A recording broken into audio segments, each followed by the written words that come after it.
Está en el aire Calibre 45 a través de Tele Radio América. Gracias por la amabilidad de la sintonía. Hoy es lunes 31. 31 de marzo. Marzo es un último día de marzo. Es largo del año, Sí, son 31 días de marzo. Y no hay ni una fecha. Bueno, antes se celebraba el 19 de marzo, pero ya no se celebran como días nacionales. No. Yo creo que son las festividades regionales o provinciales. Siempre se recuerda, primera batalla. Sí. De la Pero marzo siempre se va sin un día de fiesta. Estos días de fiesta antes, usted sabe, de febrero y todo. Y cuando marzo comienza a esperar 31 días, óyame, ese mes es largo. Sí. Se hace largo, mejor dicho. Pero increíble, increíble. Así es. Ya se han ido 3 meses del año. Vamos para el cuarto mes. Ya hay que evaluar el año. Ya es sujeto de evaluación. Sí. Primer trimestre del año. Sí. Y hay que ir buscando las estadísticas. Hay que ir buscando las estadísticas, hay que evaluar. Ay, Dios mío. Mira, Cristina, tú sabes que me he enterado de algo que está pasando en la zona de Guabatico. Y eso hay que ponerle coto. Señores, las empalizadas de las fincas de Guabatico, esa zona por allá, pero ustedes también caminan y tienen parte por ahí, la están quemando. Óigase bien, queman las empalizadas, Cristino. Parece que no es solamente por el crimen de quemarlo, sino para hacer carbón y aprovechar el carbón. Entonces hay que tener cuidado con eso. Pero ¿cómo que? Porque ya hay quejas, ya me han dado una queja de eso. Hay una gente que todas sus vacas se le fueron. ¿Cómo? Oye, si usted le quema usted tiene una propiedad y le queman las empalizadas, ¿qué va a pasar? Le pregunto yo. ¿Cómo? El ganado suyo sale a la calle, ya eso está desbandado, ya claro, no hay control. Pero ¿y cómo? Pero usted está habiendo tantas cosas o sea, que ya no son cuatreros de que van y te matan, sino que te queman las empalizadas. Las empalizadas se van al piso, como dicen, los alambradas, y el ganado sale de tu finca y se va. Explícame, ¿cómo tú sales a buscar tu ganado cuando se sale de tu finca? Oigan por dónde andamos. Y parece que hay gente que está detrás de carbón y cosas de eso. Hay muchas comunidades haitianas, que yo sé que al haitiano le encanta, porque el haitiano es ignífero. Pero entonces yo me pongo a hablar de eso y de una vez dicen, esos racistas, nacionalistas, así que le dicen a uno ahora también. Pero ¿quiénes se lo dicen a uno? Los traidores y mercenarios que reciben dinero para oficiarte eso. Pues bien. Eso es tan grave como el cuatrero, o el cuatrerismo, o el ajibeato. Eso es muy grave porque ahí hay muchas faltas, muchas faltas. Sí. Primero, tú estás atentando contra la propiedad de otro, porque eso es una propiedad. No, es crimen. Le estás causando un daño tremendo, estás provocando que unos animales que tú estás criando, pues imagínate que no, y la propiedad tuya está está en la calle. Eso te crea una tremenda dificultad. Exactamente. Tremenda dificultad. Te roban el alambre. ¿Cómo se te puede ocurrir? ¿Cómo se te puede ocurrir a ti hacer una cosa semejante? Porque, óigame, si de hacer carbón se trata, hay muchas opciones. Claro. Hay muchas opciones. Me encuentro raro porque... Tú sabes que el palo de la empalizada es un palo seco ya, bien seco. Y además también las madrinas y esas, tú sabes que siempre se ponen unos troncos grandes, las madrinas. Sí. Y entonces, bueno, pues se están utilizando, pero parece que hay... Bueno, ya me pasaron la queja a gente que le ha pasado eso. O sea, no es de que lo vieron en otro, que le dijeron que otro no, es que ya son víctimas lo que me han dicho eso. Entonces, ya repito, eso es tan grave como el abigeato y como los cuatreros, ¿verdad? Que son el abigeo, como decía nuestro hermano Generoso. Generoso siempre fue un preocupado de eso. ¿Tú recuerdas que siempre poníamos el tema aquí de los cuatreros y esas cosas? Porque es que no hay cosa más dañina que un tipo de eso. Un elemento que viene y mata una vaca, un toro, por ejemplo, un toro gran campeón de una hacienda, una cosa de eso. Usted vio ahora en la hacienda ahí que premiaron la hacienda Los Ángeles. Felicidades a Ángel Rondón, que tiene una finca modélica en este país. Una vez más. Otro premio más. Entonces imagínense ustedes. La sala de Ángel Rondón está llena de trofeos. Esa finca de Rondón que nosotros hemos ido, Cristino, que tú has visto cómo es, con el esmero que se cuida esa finca allí, los animales que hay ahí preciosos. Todos ganadores, bueno, se llevó muchísimos premios ahí en la feria ganadera. Imagínense ustedes un gran campeón de esto, como ese que vimos, ese 781 o 721 que yo le enseñé, ¿usted recuerda? Imagínense que venga un ladrón, un cuatrero de esto, y mate ese animal, y se lleva las dos bandas de carne de atrás y las dos de adelante, Cristino, y te deja los huesos ahí. Él cree que Él nada no más sabe lo que está matando. Él no sabe lo que está matando, el animal que está matando. Por eso es que esa gente, el cuatrero es la cosa más indeseable y más mala. Ese es el criminal más malo que hay. Porque el que mata a una gente sabe que está matando a una gente. Dice, bueno, mira, yo maté a fulano, ok, una gente. Pero mata a un animal como el animal es de carnicería y va a la carnicería. Pues yo entiendo que eso es una vaca más, ¿verdad? Un toro más. Pero imagínense el capital que vale un animal. Pero eso de, sí, pero eso de la cerca que tú estás diciendo, a mí no me sorprende. Porque una vez, en una comunidad de San Pedro de Macorís, yo vi que habían destruido una parte de una verja. De un señor que cercó una propiedad en un área, en una zona rural, construyó una verja ahí grandísima. Y me llamó la atención, vi que estaban destruyendo eso, y digo, ¿para qué? Y como que, ¿entiendes? Como que destruyeron una parte y no se veía qué era cuál era el objetivo de eso. Y pregunté y me dijeron, no, esos son los ladrones. ¿Pero cómo los ladrones? Sí, para robarse las varillas. Las varillas, oiga. ¿Te imaginas? No, pero es una cosa. O sea, gente sin escrúpulo. El que hace eso, óigame, es una persona que no tiene el más mínimo escrúpulo porque está ocasionando un daño tremendo, pérdidas grandes, cuantiosas, por obtener lo mínimo. Eso que tú estás diciendo, un animal que cuesta carísimo. Yo no tengo ni siquiera la idea de cuánto cuesta un toro de eso. Imagínese. Criado con muchísimo esmero, con alimentos especiales, que es el producto de un semen que traen de que sé yo qué sitio. Y eso se hace con cuidado de veterinario, de especialista, alimentación especial y todo eso. Entonces viene un señor, uno quisiera un decirle, señor, uno quisiera decirle, esa es la verdad. Y entonces lo sacrifica, ¿para qué? Para llevarse dos partes, ¿entiendes? Dos partes. Óigame, eso es realmente un verdadero crimen. Entonces, cuando tú lo vas a juzgar, tú lo juzgas de que por un asunto menor, porque, bueno, un caso de cuatrerismo ahí, y eso es más que eso. La verdad, pero sobre todo, el desaliento que eso significa para una persona que está haciendo ese esfuerzo, porque eso es un tremendo esfuerzo. Claro. El desaliento a los demás productores también que se desalientan. Yo quería deshacerme de una pequeña propiedad por ahí y me puse de acuerdo con un señor y acordamos precio y todo eso. Digo, yo estoy feliz ya porque voy a salir de esta pendejada, yo no quiero ya bregar más con este asunto. Y bueno, él tenía la intención de cuidar, de criar una vaquita ahí. Ay, Dios. Y me dijo, no, eso era como un jueves, eso el lunes, nosotros nos ponemos de acuerdo para hacer la transacción. Y cuando lo llamé, me dijo, mira, en el fin de Romano me llevaron me robaron la vaca. Ay, Dios. Me llevaron la vaca. Digo, ay, para caray. No. Qué mala suerte. Es terrible, sí. Ese es un problema en las áreas rurales. Yo creo que nosotros, bueno, aquí lo hemos hablado, habría que crear, no sé, todos esos guardias ociosos que hay por ahí. Sí, hombre, claro, habrá patrullas rurales, organizar algo, porque la verdad que nadie quiere, hay que cuidar a la gente. Eso es muy difícil. Mira, también el que siembra los plátanos le cortan los... O sea, esas cosas son, óyeme, la gente se enerva, se siente muy mal, y eso entonces muchas veces... ¿Qué pasa? Que a nivel de campo no tiene la repercusión, por ejemplo, de una noticia de ciudad. Porque la gente que está en el campo no tiene acceso muchas veces a la prensa o a los medios de comunicación y pasan muchísimas cosas de esa, bellaquería y diablura de esa pasan en los campos. Y la gente no las denuncia porque no tiene acceso. Sí. Tú sabes. Es problemático. Se sacrifican dos vacas y ponen, ¿qué tú vas a hacer? Imagínense. Ahora las autoridades generalmente conocen las personas que se dedican a eso.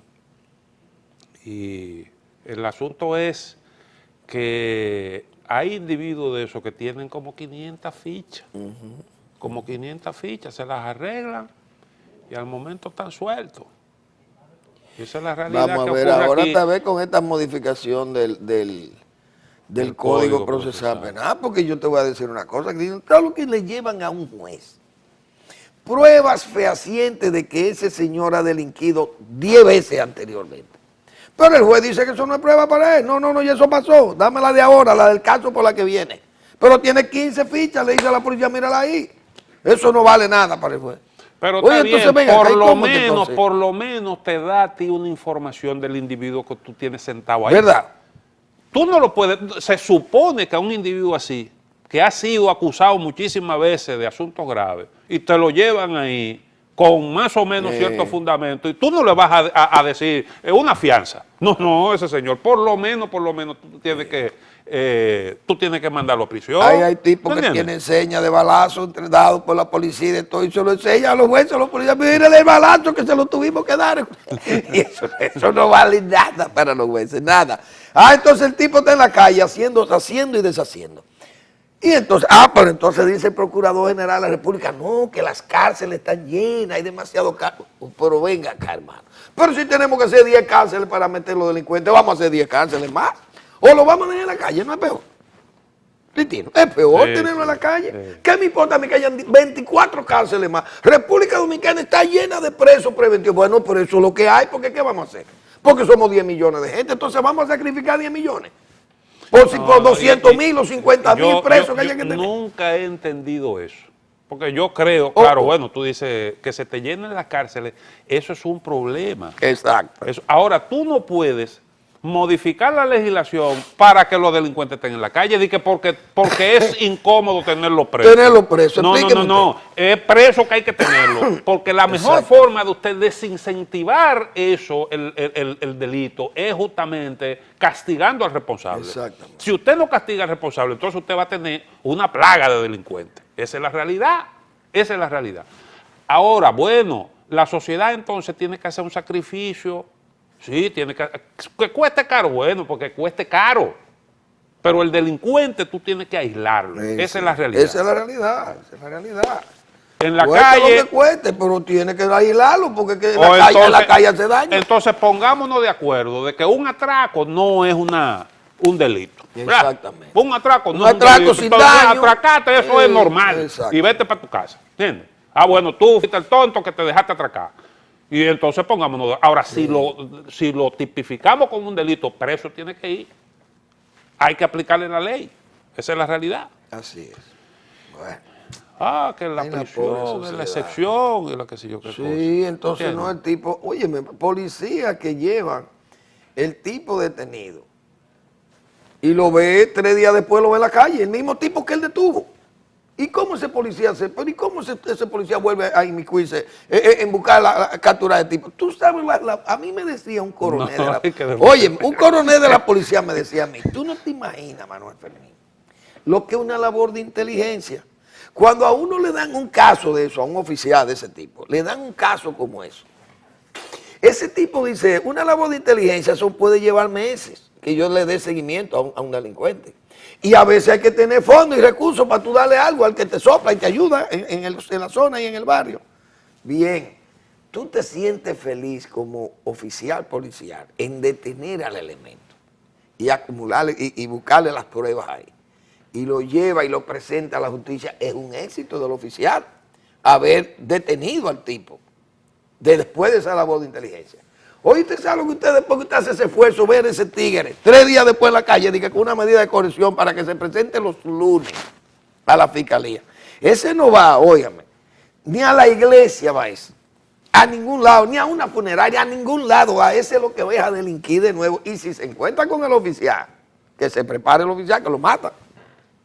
Entonces dígame usted, ¿por dónde que andamos?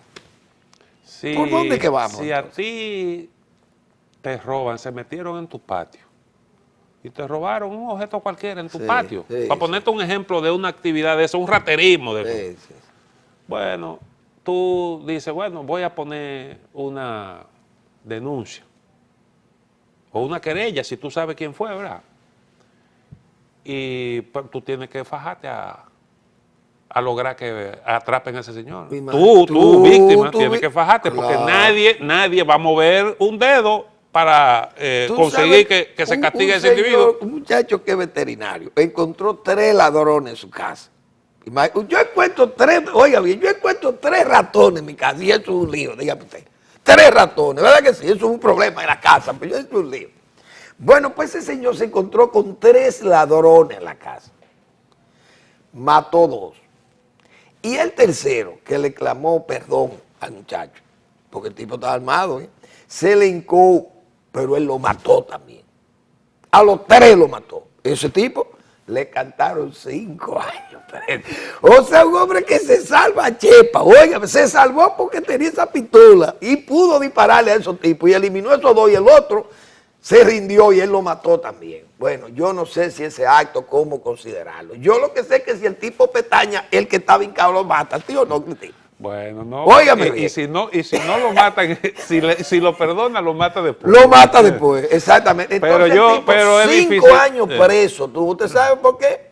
Porque determinaron que él le dio el balazo muy cercano y que lo ejecutó. La pólvora parece que a la víctima le quedó pólvora pegada por la cercanía del disparo. Sí.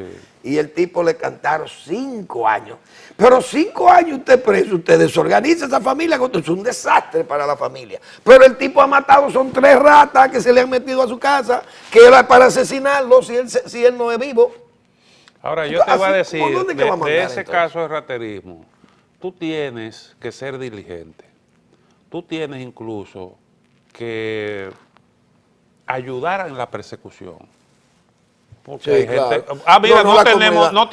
una Claro. orden de detención, Sí, claro. pero no hay vehículo para ir No a hay- buscar a ese no hay- hombre. no hay Bueno, vehículo. vengan, yo tengo mi vehículo, vamos a buscar a ese individuo. Así Y a dar vuelta, qué sé yo, qué. Cuando viene a ver, tú gastas muchísimo dinero en la persecución de eso. Lo dejan libre y entonces Y entonces después. es enemigo tuyo. y no, entonces. Entonces, imagínate tú, lo que te cuesta a ti andar moviendo la justicia para que actúen. Lo que pasó Eso- en San Francisco de Macorís. pero ese individuo que es el victimario, es el autor del delito, tiene derecho a que le asigne un abogado de oficio. Tú claro. tienes que contratar Sí, asesoría legal. sí. Tú que eres la víctima, tienes que contratar Fíjate asesoría que legal. Miguel Diloné se quejó de que a su madre, que la asesinaron unos ladrones, en su casa fueron y le ahorcaron a su mamá. Oh, y él dice, pero yo tengo un sufrimiento en los tribunales porque a mí me tratan como si el delincuente soy yo.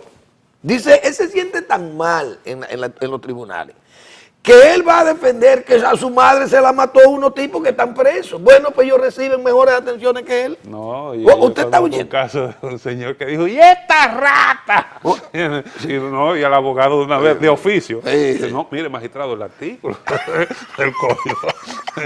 Sí. Usted tiene que, todo Mire, juez tiene que compórtese, respetar la dignidad de la... compórtese, sí.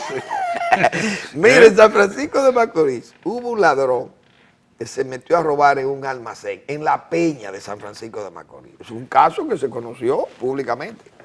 Él se metió a robar en un almacén, parece, de provisiones de un comerciante. El comerciante, parece que vieron, o alguien vio quién era la persona y lo detuvieron y lo llevaron preso.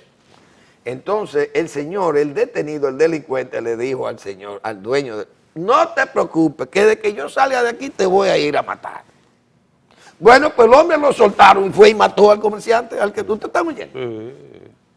Entonces, pero ¿por dónde que anda? Entonces, ¿qué justicia? ¿Por dónde que nosotros andamos entonces? No, y eso lo hacen delante de las autoridades. Óigame, entonces, lamentablemente, autoridad. o sea, que esa reforma de No te ese código, preocupes, no eso te es- preocupes que yo salgo de aquí. Exactamente, exactamente. Individuo- A los individuo- policías también le hacen lo mismo a los policías. Y tú tienes que tomarlo en serio porque te lo está diciendo un individuo Usted con se- muchísimos antecedentes. Cristina, ¿tú sabes lo que es matar a un policía? Cuando la izquierda decidía matar a un policía aquí, por ejemplo, en esa lucha de feroz, de cosas de esas, de la Guerra Fría, señores, vamos a matar a un policía, para ponerle un ejemplo a la policía. ¿Usted sabe qué policía era que iban a matar? ¿Usted cree que era Ráfaga que iban a matar?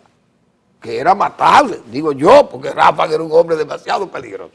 No, iban y asesinaban a un policía de tránsito, oiga bien, un infeliz, que eso no podía ni decir, ese ni limpiaba el revólver.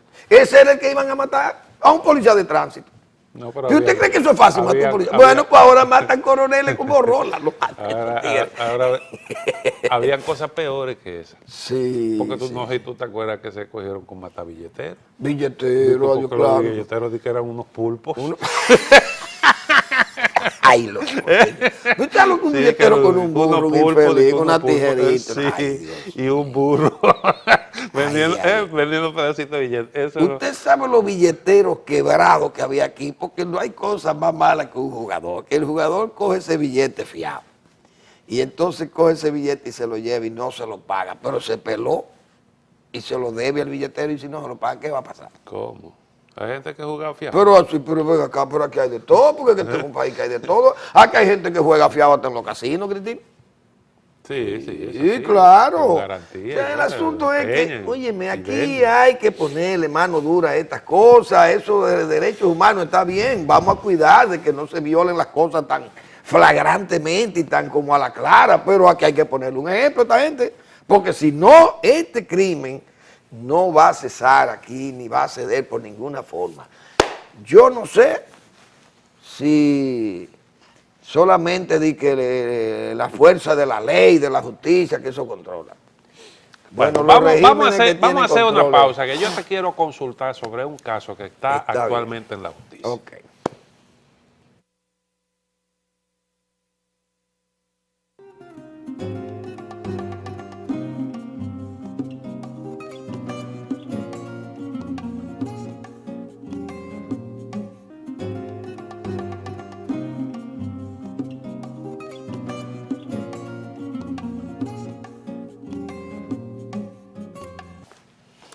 Yo te quería preguntar, porque la verdad que tengo como algunas ideas encontradas con respecto a este caso. Las investigaciones que está haciendo la Procuraduría General de la República sobre el asesinato de Manolo Tavares Justo. Un hecho que ocurrió hace 51 años. 51 años.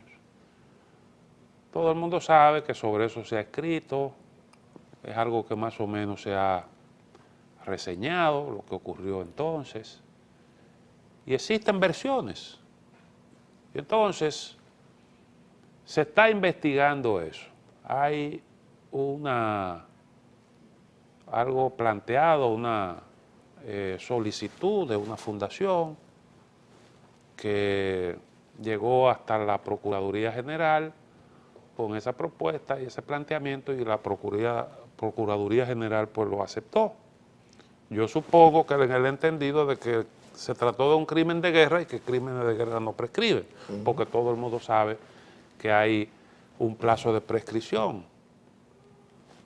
Pero bueno, yo quería saber, quería consultarte a ti con respecto a lo que tú piensas sobre ese asunto. Desde todos los puntos de vista, porque no es solo una cuestión jurídica, o sea, aquí hay muchas cosas envueltas. Y quería oír tu opinión para ver, porque la verdad que yo como que no estoy muy seguro de la conveniencia de eso. Yo no voy a juzgar, no voy a entrar claro. a juzgar a Ramiro Mato, porque a mí no me interesa eso. Yo, sencillamente, el gesto, lo que se está promoviendo, ¿qué puede generar eso? ¿A dónde nos va a llevar? ¿Cuál es la conveniencia, si es conveniente o no, que nosotros nos enfrasquemos en eso? ¿Y qué pudiera haber detrás de una iniciativa de este tipo? Bueno, la verdad es que ese caso a mí me choca porque tú traes 50 años de unos hechos que pasaron allá. Entonces, para buscar actores que la mayoría están muertos, porque esa es la otra. Yo pensaba que ahí se podía hacer un acto de memoria histórica. Yo decía, bueno, vamos a saber qué pasó, la verdad de los hechos, y entonces para que esto no se repita más y que en la historia se sepa que los dominicanos no podemos llegar hasta esos extremos de asesinar a gente rendida ya, porque fueron actos realmente de guerra, en un ambiente de guerra, pero ya eran rendidos. O sea, un prisionero de guerra hay que salvarle la vida, no hay duda de ello, sea soldado o sea alzado, rebelde. Pero bien, traer a este señor, que a mí me parece que ya no es más que una, diríamos, yo pienso que es casi una majadería llevarlo a un juicio, a un hombre que incluso podría decir lo siguiente: mira, yo era capitán en esa época, o yo era teniente, coronel o mayor, qué sé yo, no sé qué rango tenía ese señor allí. Y a mí me pasaron una orden y entonces, bueno, nos mandaron una orden. Yo no la cumplí porque entendí que eso era, o la tuve que cumplir con una amenaza de muerte o qué sé yo, bueno. Tendrá mil excusas porque prácticamente los actores, digo yo, de ese momento están prácticamente todos, el jefe de las Fuerzas Armadas, todos los que eran jefes de Estado mayores, están, toda esa gente está prácticamente todos muertos. Los civiles que participaron en eso, hay que acordarse que el señor de los Santos renunció, que era el presidente del triunvirato. Renunció, lo que indica que esa orden no salió de ahí, de la parte civil del palacio. ¿De dónde pudo haber venido esa orden? De Washington. O de esos organismos ya, como estaba la CIA en su época, y esa lucha ideológica, bueno, pues vino esa orden, que alguien se la tramitó al militar de bajo rango que está en el teatro de operaciones. Ahora, ¿quiénes pasaron eso? Eso pasó en un gobierno de Unión Cívica Nacional, que hay que decirlo eso también. Que incluso se ha señalado que Dona Rí, pero que Dona tampoco era el presidente cuando pasaron los hechos. Dona fue presidente después de pasar esos hechos, Dona Rí Cabral. Y la verdad que entonces con esos actores, Cristino, yo creo que lo que indica esto, bueno, miren, la familia del ilustre muerto, que fue Manolo Tavares, y además sus 20 compañeros ahí que fueron asesinados en una forma brutal. Yo recuerdo una vez, yo no sé si tú recuerdas, Cristino, haber leído, ese señor Carlos Eber Fournier, que mataron por Santiago. Un sicario que mataron, otro sicario. Bien, ese señor, yo no sé si por alabarderías de él o por dársela de más conocedor de hechos históricos importantes del país, pero yo recuerdo que yo no sé si fue en la revista Aura, que recogieron unas declaraciones de ese tipo, donde él decía que esa gente fueron fusilados y que él participó en los fusilamientos de esa gente. Pero ese señor nunca como que se le hizo caso. No se le hizo caso a ese señor Carlos Eber Fournier, que él decía que era un militar de la aviación militar dominicana y que había participado en la ejecución de esa gente ahí. Nunca se quiso investigar ni se investigó. El asunto es que el hecho queda ya, yo creo que lo ideal sería eso, hacer una especie de memoria y ver, citar a quien tuviera que citarse, de dónde emanaron las órdenes para fusilar a esa gente, porque fue una cosa a sangre fría, fue un asesinato a sangre fría. Ahora, creo que vengarse en este señor, que tiene 80 y pico de años, y además tan tarde, porque eso pudo haberse hecho antes, cuando él era, tal vez, tenía una edad procesable de ir a la justicia, pero ya tengo una edad que si lo condenaren, es más, ese juicio yo creo que no termina, y tal vez esté vivo el hombre, tal vez, porque el tiempo que pueda coger esa y además yo te voy a decir una cosa, someter a una persona a esa edad, a un juicio por algo que ocurrió 51 años antes, habría que preguntarse si eso es procedente. Porque además de eso, porque, óigame, hay una cosa que le llaman prescripción y el legislador, que ha sido muy sabio en eso, lo que está tomando en consideración es que hay cosas que se olvidan, hay cosas que se olvidan, huellas que se borran, datos, memoria, datos que tú conservas en la memoria que se fuman, y entonces se hace difícil tú enjuiciar a una persona después de pasado un tiempo. Por eso es que se establece la prescripción y por eso es que tú ves que hay distintos delitos con plazo de prescripción distinto. No solo es un asunto de gravedad, sino que hay unas informaciones que se borran también más rápido que otras. Por eso tú ves, por ejemplo, qué sé yo, delito de prensa y ese tipo de cosas. Eso vuela rápido. Son cosas que se olvidan rápido. Y por eso el plazo es cortito. Entonces, tú sientas a un hombre de 80 y pico de años en un tribunal para juzgarlo sobre un hecho que ocurrió 51 años después, yo creo como que... Y donde hubo muchos actores, porque él solo no podía hacer eso. Por eso, porque a lo mejor, suponte tú que él tuviera un testigo, que él entiende que es un testigo clave, pero resulta que ese señor murió. Se murió. ¿Qué va a pasar entonces? A mí me dio la orden Elvi Viña Román, por ejemplo, que él diga que era el secretario de la Fuerza Armada en ese momento, pero ya Elvi Viña se murió. Tú no puedes llamar a Elvi Viña para eso. Entonces lo que hay que descargarlo, porque bueno, porque yo era un subalterno. Entonces explíqueme usted. O en eso el que lo mató fue fulano de O que tal. Seguro que sí, ese otro está muerto. Pero el hombre está muerto. Entonces, ¿qué es lo que va a pasar? Porque este señor Ramiro Mato ha sido un privilegiado que ha podido llegar a esa edad. Sí, ¿Me entiendes? exactamente. Yo la verdad es que creo como que eso hay que pensarlo bien, lo que se está haciendo. Nosotros, bueno, yo entiendo que Domínguez Brito no puede ser una persona que actúe tan a la ligera como para no haber ponderado claramente. Yo creo que hay, bueno, unos sentimientos por ahí, porque hay unos, qué sé yo, familiares, todo eso uno lo entiende. La gente sabe cómo yo pienso con respecto a eso. La gente sabe cómo yo pienso con respecto a lo que fue Manolo y el ejemplo que él dio. Claro. Porque no se trata de eso. No se trata de eso. Estamos viendo la comedia. Ahora, yo creo que tú has planteado algo que tiene sentido. Vamos a hacer un juicio, una especie de juicio simbólico. Y vamos a ver cómo nosotros, por esa vía, pudiéramos reconstruir los hechos y establecer responsabilidades, ¿verdad? Claro. Eso queda ahí, es una especie de sanción de tipo moral, si tú quieres. Ahí hay un triunviro que está vivo también. Porque los demás están muertos. Tavares para allá se murió.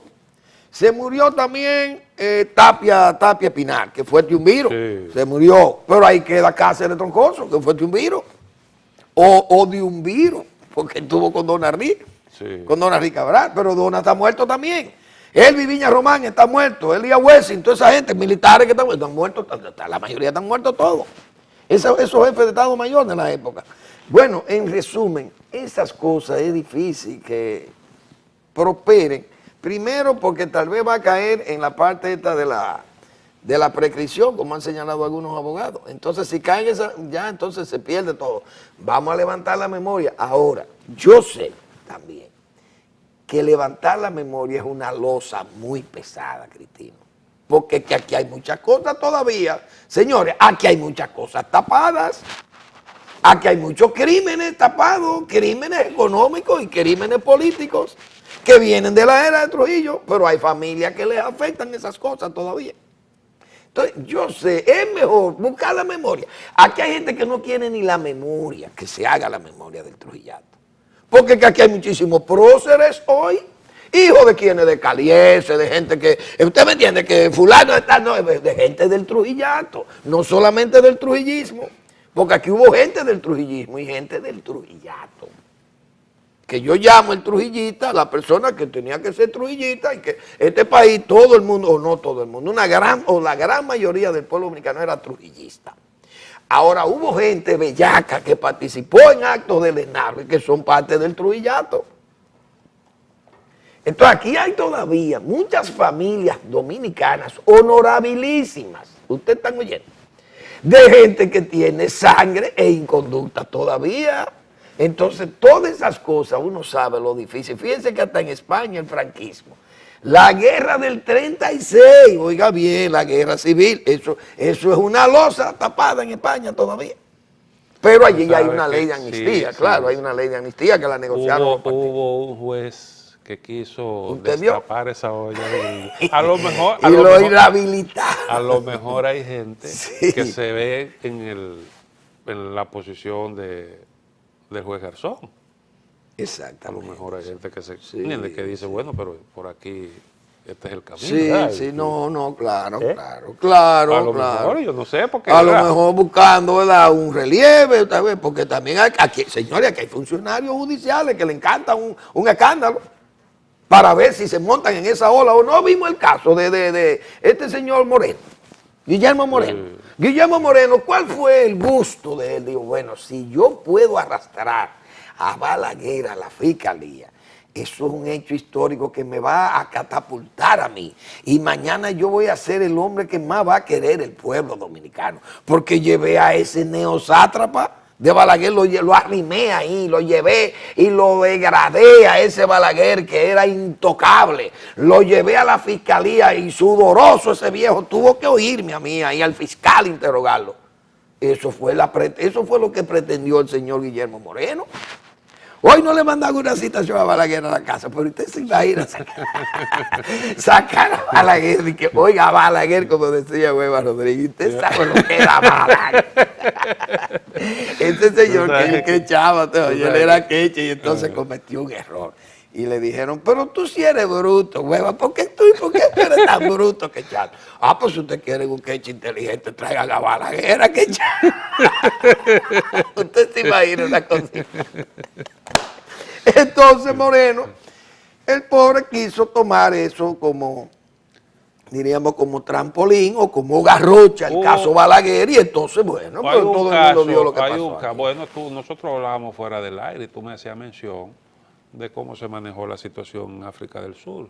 Estamos hablando de asuntos mayores. Gravísimo, más grave, pero Asuntos mucho más mayores, grave, un régimen que incluso fue declarado crimen contra la humanidad. Sí, Ahí se sí. mataban por razones raciales Sí, sí, sí, un montón de gente todos los días.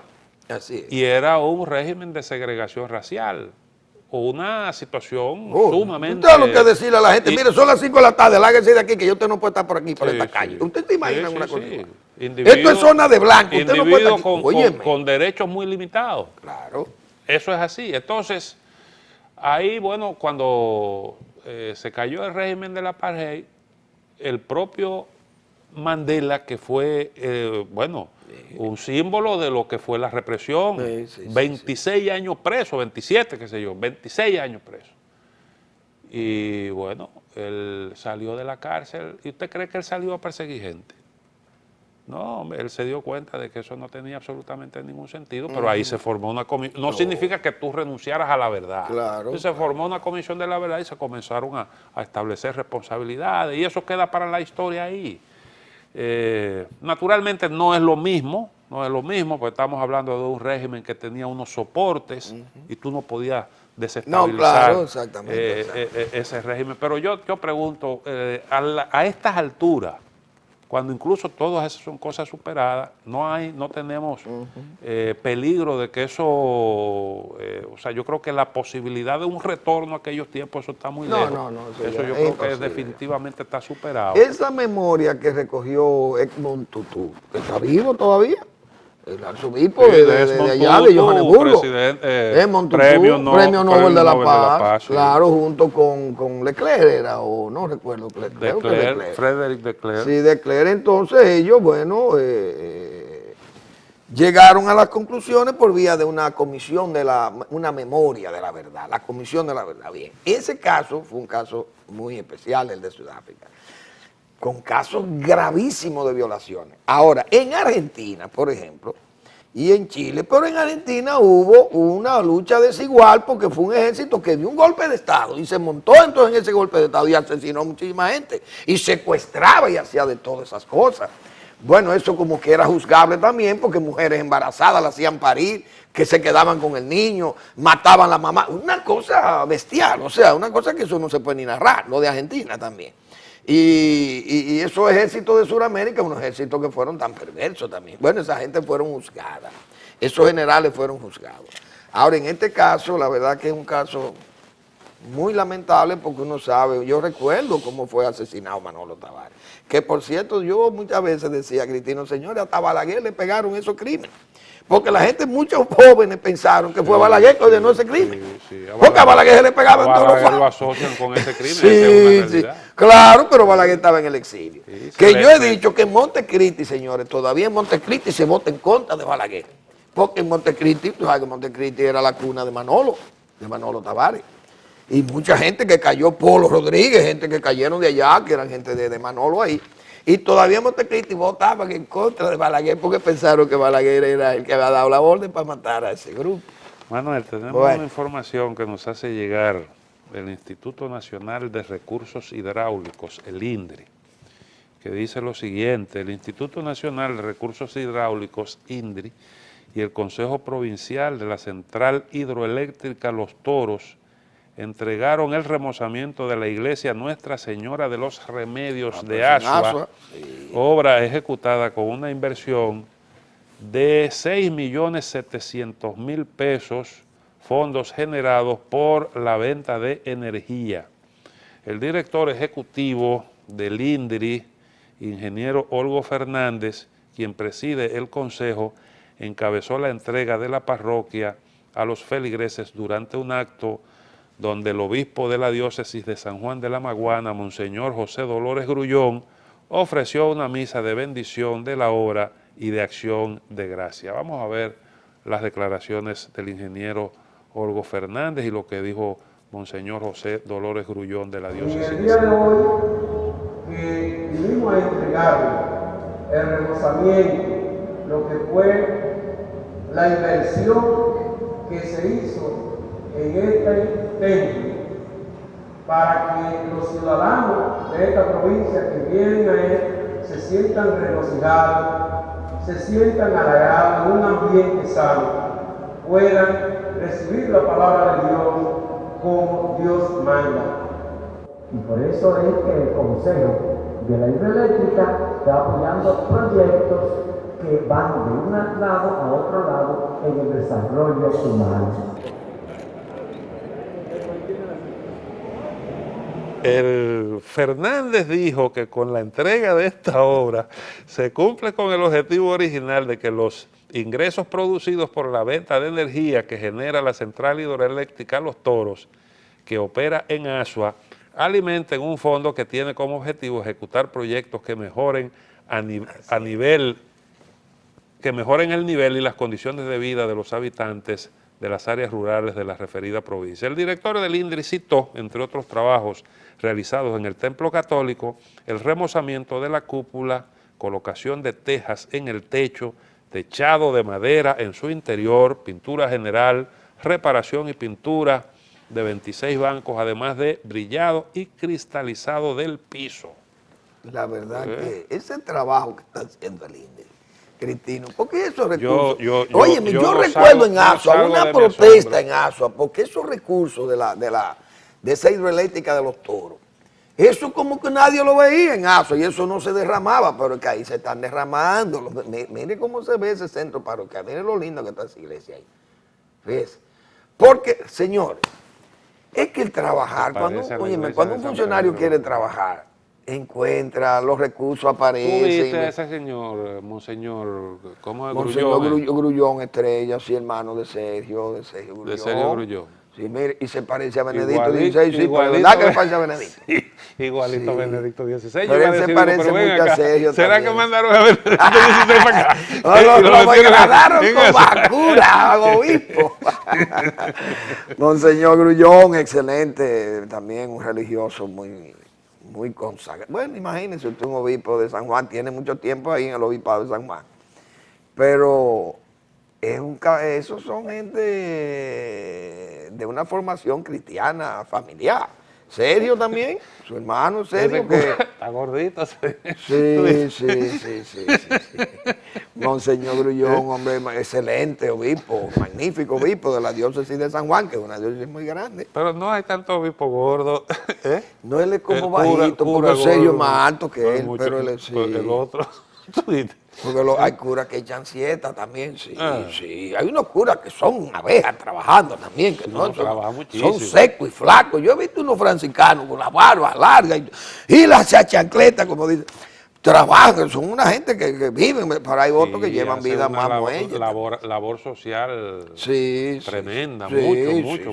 Sí, van al fango, van. Aquí nada más se habla de los casos de pederastia, porque yo siempre digo que la morbosidad es lo que nos atrae siempre, pero tú no ves aquí ningún reportaje sobre todos esos trabajos que realizan. Hay religiosos ahí que trabajan 25 horas al día. Y las iglesias están que las iglesias trabajan. Y además que tienen esas labores sociales de la iglesia, la labor educativa de la iglesia, esos colegios educativos, pero la iglesia tiene muchísimo. Además cuida de los patrimonios, diríamos, arquitectónicos y porque yo digo, la catedral, por ejemplo, hay que cuidarla, la catedral es muy bonito ir a ver a una misa a la catedral y casarse en la catedral, no, pero esa iglesia tiene que estar nítida, pero hay que invertir, pero la iglesia la cuida, la iglesia católica y así. ¿Cuánto un patrimonio cultural amplísimo la iglesia está en lo suyo, Cristino, aquí? Bueno, Manuel, terminó el tiempo. Bueno. Mañana nos vemos, si Dios quiere.